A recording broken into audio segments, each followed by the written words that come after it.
எல்லாருக்கும் வணக்கம். நான் இன்னைக்கு எதை பற்றி பேசணும்னு நினைக்கிறேன்னா, ஏத்திசம். ஆக்சுவலாக நான் இதுக்கு முன்னாடி ஒரு பாட்காஸ்ட் வச்சுருந்தேன். ஸோ அதுலேயும் ஃபஸ்ட் எபிசோடு வந்து ஏத்திசம் பற்றி தான் பேசியிருப்பேன்.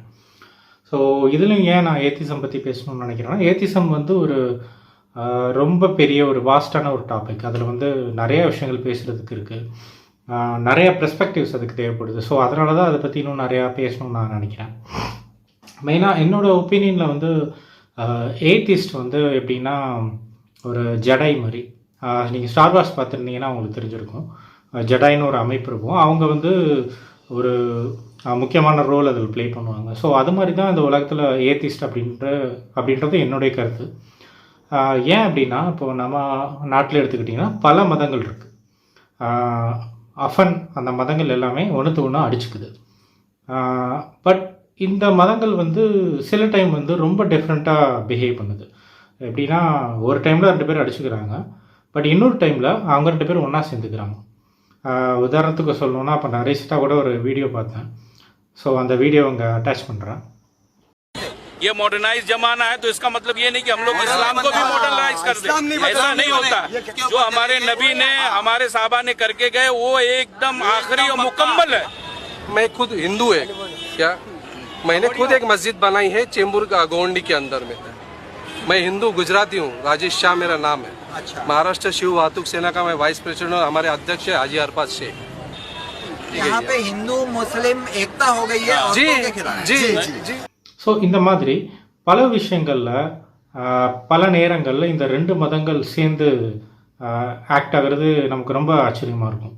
ஈவன் இப்போது பிரிட்டிஷ் டைமில் கூட பிரிட்டிஷ்காரனுக்கு எதிராக ஹிந்து மக்களும் முஸ்லீம்களும் ஒன்றா சேர்ந்து போராடினாங்க. ஸோ அதை நம்ம சொல்ல வரல, அது ஒரு நல்ல விஷயந்தான். பட் ஆனால் எப்பப்பெல்லாம் வந்து ஒரு ப்ராக்ரெசிவான ஒரு முடிவு எடுக்கிறாங்களோ, ஒரு கன்சர்வேட்டிவை தாண்டி ஒரு மாடர்னைசேஷன் நோக்கி போகும்போது இந்த 2 மதங்களும், 2 மதம் மட்டும் இல்லை, நிறைய மதங்கள், கிறிஸ்டியானிட்டி ஆகட்டும், இல்லை எல்லா மதங்களும் சேர்த்து சொல்கிறேன், இது வந்து இந்த மாடர்னைசேஷனுக்காக, புதிய தாட்ஸ்க்காக, மாடர்னைசேஷனுக்கு எகென்ஸ்டாக வந்து ரொம்ப எதிர்ப்பாக வேலை செய்கிறாங்க அவங்க. ஒரு பெஸ்ட் எக்ஸாம்பிள் சொல்லணுன்னா வந்து February 14. ஸோ லவ்வர்ஸ் டே அன்னைக்கு இந்த பெருமதங்கள் எல்லாமே எப்படி ரியாக்ட் பண்ணுதுன்னு நீங்களே பார்க்கலாம். அவங்க எல்லாருமே ரொம்ப அதுக்கு எதிராக பேசுவாங்க, போஸ்டர் ஓட்டுவாங்க, அறிக்கைகள் கொடுப்பாங்க, கண்டனம் தெரிவிப்பாங்க. இந்த நாள் வந்து ஒழியணும், இது வந்து கலாச்சாரத்துக்கே சீர்கேடு அப்படின்ட்டு அவங்களோட கலாச்சாரத்தை பாதுகாக்கிறதுக்காக அவங்க வெவ்வேறு மதங்கள் தான், பட் ஆனால் அந்த ஒரு விஷயத்தில் ஒன்றா இணைவாங்க. ஸோ இந்த மாதிரி வித்தியாசமான சூழ்நிலை இருக்கும்போது இது எல்லாத்துக்கும் ஒரு பயாஸ்டாக இல்லாமல் ஒரு நியூட்ரலாக ஒரு ஸ்டாண்ட் எடுத்து பேசுகிறது தான் வந்து ஏத்திசம் அப்படின்றது தான் என்னுடைய கருத்து. ஈவன் சத்யராஜ் கூட ஒரு வீடியோவில் சொல்லுவார், உலகத்தில் 2% தான், ஒன்று கான்ஷியஸ் ஏத்திஸ்ட், என்னோட அன்கான்ஷியஸ் ஏத்திஸ்ட்டு. இப்போ கான்ஷியஸ் ஏத்திஸ்ட்னால் இப்போ நம்மெல்லாம் வந்து கான்ஷியஸ் ஏத்திஸ்ட், நமக்கு தெளிவாக வந்து கடவுளை வந்து நம்பலை. பட் அன்கான்ஷியஸ் ஏத்திஸ்ட்னால் மற்ற எல்லாருமே அன்கான்ஷியஸ் ஏத்திஸ்ட் தான் அவர் சொல்கிறார். உதாரணத்துக்கு சொல்லலாம், ஹிந்து மத மக்கள் ஹிந்து மதத்தில் இருக்க கடவுளை ஏற்றுக்கிட்டு வேறு மதத்தில் இருக்க கடவுளை இல்லை அப்படின்னு சொல்கிறாங்க. அதே மாதிரி தான் முஸ்லீம்களும் சரி, அதே மாதிரி தான் மற்ற மதங்களும் சரி, கிறிஸ்டியானிட்டி எல்லாமே சரி. ஸோ அப்போது கடவுளை நம்பாதது தான் ஏத்திசம் அப்படின்னா, ஒரு கடவுளை ஏற்றுக்கிட்டு இன்னொரு கடவுளை நம்பாததும் ஒரு வகையில் ஏத்திசம் தானே சொல்லிட்டு தான் அந்த வகையில் அந்த கான்செப்ட் சொல்லுவார், conscious atheist and unconscious atheist. So இதை நான் எதுக்கு சொல்கிறேன் அப்படின்னா, இந்த மாதிரி ஒரு விஷயங்கள் ஒரு மதம் இன்னொரு மதத்தை அப்போஸ் பண்ணும்போது மேபி அதில் இருக்கிற ஒரு ரெக்ரெசிவான தாட்டு, ரொம்ப கன்சர்வேட்டிவான தாட்டை அந்த மதம் அப்போஸ் பண்ணலாம். பாருங்கள், உங்கள் மதத்தில் இப்படி சொல்லியிருக்கு, அது தவறு தானே அப்படின்னு சொல்லலாம். பட் ஆனால் அதோட வெளிப்பாடு எப்படி இருக்குன்னா, அங்கேருந்து திருப்பி வரும், உங்கள் மதத்தில் தானே இது இருக்குது, அப்போ இது தானே பிரச்சனை சொல்லிட்டு இந்த மாதிரி சண்டை போட்டுக்கிட்டு இருக்கிறது மட்டும்தான் ஒரு அடுத்தடுத்து நடக்குதே தவிர அதுக்கு தாண்டி பெருசாக ஒரு ப்ரொக்ரெசிவாக நடக்கிற மாதிரி நமக்கு தெரியல. ஸோ இந்த மாதிரி ஒரு நேரத்தில் நம்ம வந்து ஒரு பயாஸ்டே இல்லாமல் ஒரு அன்பயாஸ்டாக நின்று ஒரு தேர்ட் பர்சன் மாதிரி வெளியில் வந்து நின்று வெளியிலேருந்து பார்க்கும்போது தான் இந்த மதத்தில் வந்து என்னென்ன பிரச்சனைகள் இருக்குன்னு நமக்கு தெரியும்.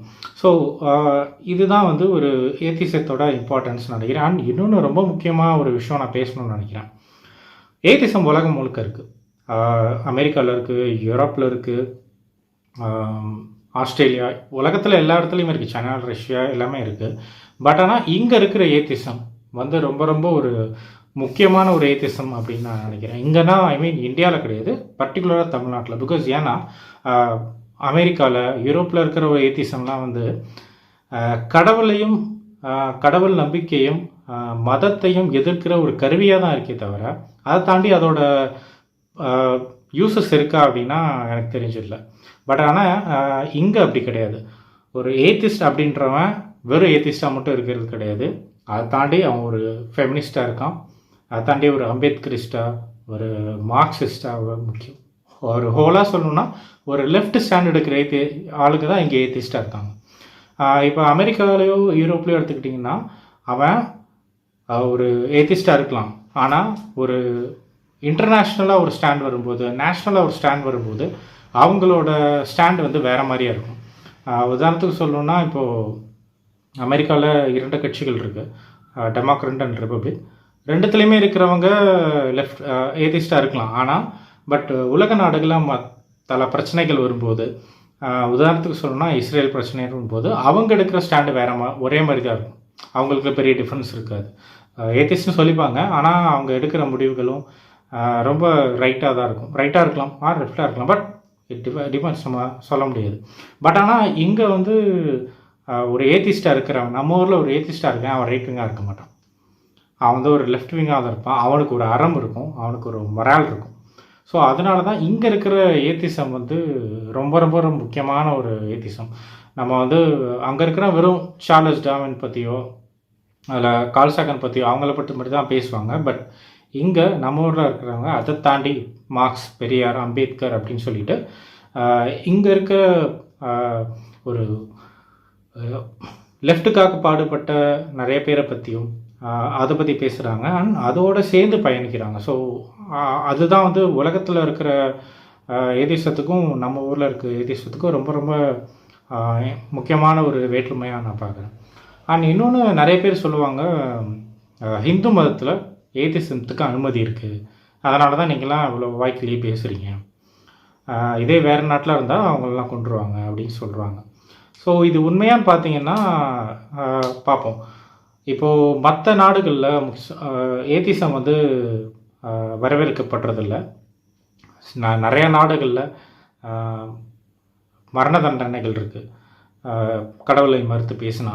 பட் இந்தியாவில் அப்படி கிடையாது, பார்த்தீங்களா? ஸோ நாங்கள் வந்து உங்களுக்கு அவ்வளோ அனுமதி கொடுத்துருக்கோம் அப்படின்னு அவங்க சொல்கிறாங்க. ஆனால் அது உண்மை கிடையாது. ஏன்னா ஜென்ரலாகவே மற்ற மதங்களை கம்பேர் பண்ணும்போது ஹிந்து மதத்துக்கு நாத்திகம் பேசுகிறதுக்கு பொறுத்துக்கிற டாலரன்ஸ் லெவல் ஜாஸ்தியாக இருக்குது. இது ஏன் அப்படின்னா, ஜென்ரலாகவே பாலிதீசிஸ்ட் ரிலீஜியன்ஸில் இது ரொம்ப ரொம்ப ரொம்ப காமன் தான். மற்ற மதங்களை, கிறிஸ்டியானிட்டி, இஸ்லாம், ஜூ, யூத மதம், இது எல்லாமே பார்த்திங்கன்னா மோனோதீசம், அதாவது அங்கே ஒரு கடவுள் தான். இந்த ஒரு கடவுள் இருக்கும்போது அந்த ஒரு கடவுள் நீ வந்து வேறு கடவுள்னு பேச முடியாது, கடவுள் இல்லைன்னு தான் பேச முடியும். ஸோ அப்போது அதுக்கு மிக கடுமையான ஒரு தண்டனைகள் இருக்குது. ஆனால் நம்ம ஊரில் அப்படி கிடையாது. நம்ம ஊரில் ஹிந்து மதம் அப்படின்றது ஒரு பாலிசெஸ்டிக் ரிலீஜன். அங்கே நிறையா கடவுள் இருப்பாங்க, ஏகப்பட்ட கடவுள் இருப்பாங்க. இந்த கடவுளே 2 பேர் சண்டை போட்டுப்பாங்க. இது இங்கே மட்டும் தான் இருக்கா அப்படின்னா கிடையாது. இப்போ கிரேக்க கடவுள்கள் எடுத்துக்கோங்களேன், கிரேக்க கடவுளும் ஒரு பாலிதீசிஸ் கடவுள் தான். ஈஜிப்டில் இருக்கிறது ஒரு பாலிதீசிஸ் கடவுள் தான். அங்கே கிட்டத்தட்ட பார்த்தீங்கன்னா ஒரு 5000 6000 அந்த மாதிரி கடவுள் இருப்பாங்க. எல்லாத்துக்கும் கடவுள் இருப்பாங்க. ஒரு நதிக்கு ஒரு கடவுள் இருப்பாங்க, குளத்துக்கு ஒரு கடவுள் இருப்பாங்க, தண்ணிக்கு ஒரு கடவுள் இருப்பாங்க, மேகத்துக்கு, மலைக்கு, இடிக்கு, விவசாயத்துக்கு, செழிப்புக்கு, உடல் ஆரோக்கியத்துக்கு, அந்த மாதிரி ஏகப்பட்ட கடவுள்கள், ஒன்றுத்துக்கு ஒரு கடவுள் இருப்பாங்க. இந்த கடவுள்கள் அவங்களுக்குள்ளே சண்டை போட்டுப்பாங்க. இப்போது கிரேக்கத்தில் எடுத்திங்கன்னா ஹீரா, அத்தீனா, ஜூஸ், பொசைடன், அந்த மாதிரி நிறையா பேர் கடவுள்கள் இருப்பாங்க. அவங்களுக்குள்ளே சண்டை போட்டுப்பாங்க நிறையா. அதே மாதிரி அவங்கள ஃபாலோ பண்ணுறவங்க அவங்கள சண்டை போட்டுப்பாங்க. சமயத்தில் என்ன பண்ணுவானுங்க, இந்த கடவுள் தங்களோட ஃபாலோவர்ஸை வச்சு அவங்களுக்குள்ளே சண்டை போட்டுப்பாங்க. ஸோ இப்படி இருக்கும்போது இதே தான் இங்கேயும், நம்ம ஊர்லேயும் அதே தான். நம்ம ஊரில் வந்து சைவத்துக்கும் வைணவத்துக்கும் நடக்கிற சண்டைகள் வந்து எல்லாருக்குமே தெரியும். அதனால் பொதுவாகவே அவங்க மதத்துக்குள்ளே இருக்கிறவங்க இன்னொரு கடவுளை திட்டி பழகிட்டதால், ஸோ வெளியிலேருந்து இன்னொருத்தன் அந்த கடவுள் இல்லைன்னு சொல்லிட்டு வரும்போது அவன் மேலே பெரிய ஒரு எதிர்ப்பு இதை காட்டாமல் இப்படி தான்ப்பா அப்படின்னு சொல்லிட்டு கடந்து போயிடுவாங்க. ஸோ அதனால தானே தவிர எந்த இடத்துலையும் இந்து மதம் கடவுளை மறுக்கலாம், கடவுளை திட்டலாம், எவ்வளோ இஷ்டத்துக்கு வேணால் பேசிக்குவோங்க அப்படின்னு சொல்லிட்டு இந்து மதம் சொல்லவே கிடையாது. இப்போ உதாரணத்துக்கு இன்னொன்று சொல்லணுன்னா, ஒரு கோவிலில் ரீசெண்டாக நடந்த சம்பவம் தான். கோவிலுக்குள்ளேயே கோவில் சாமி இருக்கிற சந்நிதியிலேயே இரு தரப்பு, அதாவது அர்ச்சகர்களே இரு தரப்பு இருக்காங்க. அந்த இரு தரப்புக்குள்ள அவங்களுக்குள்ளே சண்டை போட்டுக்கிறாங்க. இலைகளே அந்த துளசி இதெல்லாம் தூக்கி போட்டு அடித்து, தேங்காயெல்லாம் தூக்கி போட்டு அடித்து ரொம்ப ரொம்ப கொச்சையான வார்த்தைகளில் கடவுள் இருக்கிற அந்த இதிலே சண்டை போட்டுக்கிறாங்க. ஸோ இதுதான் சொல்கிறேன், இதுதான் உதாரணமாக சொல்கிறேன். இந்த மாதிரி சண்டை போடுற வழக்கம் இருக்கிறதால பெருசாக ஹிந்து மதத்தில் ஒரு கடவுளை எடுத்து பேசும்போது அவங்க பெருசாக கண்டுக்கிறது இல்லை. பட் கண்டுக்கிறது இல்லைன்னா கம்பேரிட்டிவ்லி சொல்கிறேன், மற்ற நாடுகளில் நிறைய நாடுகளில் மரண தண்டைகள் இருக்குது. அதை கம்பேர் பண்ணும்போது தானே தவிர இங்கே ஸ்டில் கடவுளை பற்றி பேசும்போது அதுக்கான எதிர்ப்புகள் காட்டிக்கிட்டு தான் இருக்காங்க. உதாரணத்துக்கு சொல்லணும்னா திருச்சி ஸ்ரீரங்கம் கோவில் முன்னாடி ஒரு பெரியார் சிலை இருக்குது. அந்த பெரியார் சிலை இருக்கிறதே இவங்களால் பொறுத்துக்க முடியல. அது மேலே வன்மத்தை கக்கிக்கிட்டே இருக்காங்க அவங்க. ஸோ இந்த விஷயத்துக்கே தாங்காதவங்க எப்படி பேசிக்கப்பா கடவுளை பற்றி என்னென்னா பேசிக்குவேன், நல்லா பேசிக்கோ அப்படின்னா சொல்ல போகிறாங்க? அப்படி கிடையாது. ஸோ இதுதான் அதுக்கான காரணம். ஸோ அதே மாதிரி ஏத்திசம் வந்து நம்ம அதை நல்லா புரிஞ்சுக்கணும். மற்ற மதங்கள் மாதிரி ஏத்திசத்தை பரப்ப முடியாது. சில மதங்கள் வந்து வன்முறை யூஸ் பண்ணி மதத்தை பரப்பியிருக்காங்க. சில பேர் வந்து ரொம்ப ஸ்மார்ட்டான முறையில் பின்வழியாக வந்து மதத்தை பரப்பியிருக்காங்க. ஸோ இந்த மாதிரி ஒவ்வொரு மதங்களும் ஒவ்வொரு நாடுகளையும் வெவ்வேறு முறையாக தங்களோட மதத்தை பரப்பியிருக்காங்க. ஸோ ஏத்திசம் அப்படின்றது இந்த மாதிரி பரப்ப முடியாது. ஒரு தனி மனிதன் அவனுக்காக ஒரு செல்ஃப் அவேர் ஆகி அவன் வர்றதும் அவனாக தான் முன் வந்து ஏற்றுக்கிறது தான் ஏத்திசம். ஸோ இப்போ ஒருத்தனுக்கு வந்து ஒரு கடவுள் நம்பிக்கையாலாம் இருக்கான், ஒரு மதத்துக்குள்ளே இருக்கான், அவனுக்கு ஒரு சின்ன சந்தேகம் வருது, நம்ம போகிற பாதை சரியா, நம்ம கடவுள்கள் சரியான ஒரு சந்தேகம் வருது. அப்படி அவன் சந்தேகம் வரும்போது டக்குன்னு போய் அவனோட மத புத்தகத்தை முழுசாக படித்து பார்த்தா கண்டிப்பாக அவனை ஏத்திஸ்டாக மாறுறதுக்கான சான்சஸ் தான் ரொம்ப ரொம்ப ஜாஸ்தியாக இருக்குது. எனக்கும் அந்த மாதிரி ஒரு இன்சிடென்ட் நடந்துச்சு. ஸோ அதுக்கு முன்னாடியே நான் ஏத்திஸ்டாக மாறிட்டேன். பட் எனக்கும் என் கசினுக்கும் ஒரு சண்டை வந்துச்சு. அதில் சொன்ன அந்த மாதிரி, நீ என்ன படிச்சிருக்க, உனக்கு என்ன தெரியும், நீ மகாபாரதம்லாம் படிச்சிருக்கியா, ராமாயணம்லாம் படிச்சிருக்கியா, நீ படித்தாதானே உனக்குலாம் தெரியும், படிக்காமல் எப்படி நீ வந்து இதெல்லாம் உண்மை இல்லைன்னு சொல்கிற அப்படின்னு சொல்லிட்டு நான் இவன் சொன்னதுக்காண்டி நான் முழுசாக மகாபாரதம் படிச்சுட்டு வந்து அவன்கிட்ட கேட்டேன், இப்போ நான் படிச்சுட்டேன், இப்போ சொல்லு என்ன. ஏன்னா மகாபாரதம் படித்ததுக்கப்புறம் தான் வந்து அதில் இன்னும் ரொம்ப அபத்தமாக இருக்கும் நிறைய விஷயங்கள். இன்னும் உண்மையாக சொல்லணுன்னா அம்மா அப்பா முன்னாடி பேச முடியாத நிறையா விஷயங்கள் அதில் இருக்கும்.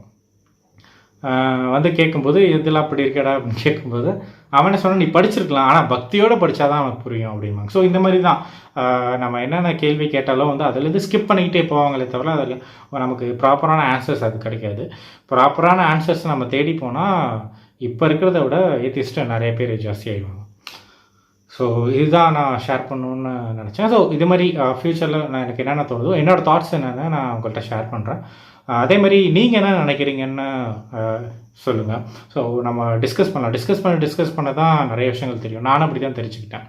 ஸோ உங்களோட கருத்து என்னன்னு சொல்லுங்கள். யாருக்கு இதை அனுப்பணுன்னு உங்களுக்கு தோணுதோ அவங்களுக்கு தாராளமாக நீங்கள் அனுப்புங்க. நன்றி, வணக்கம்.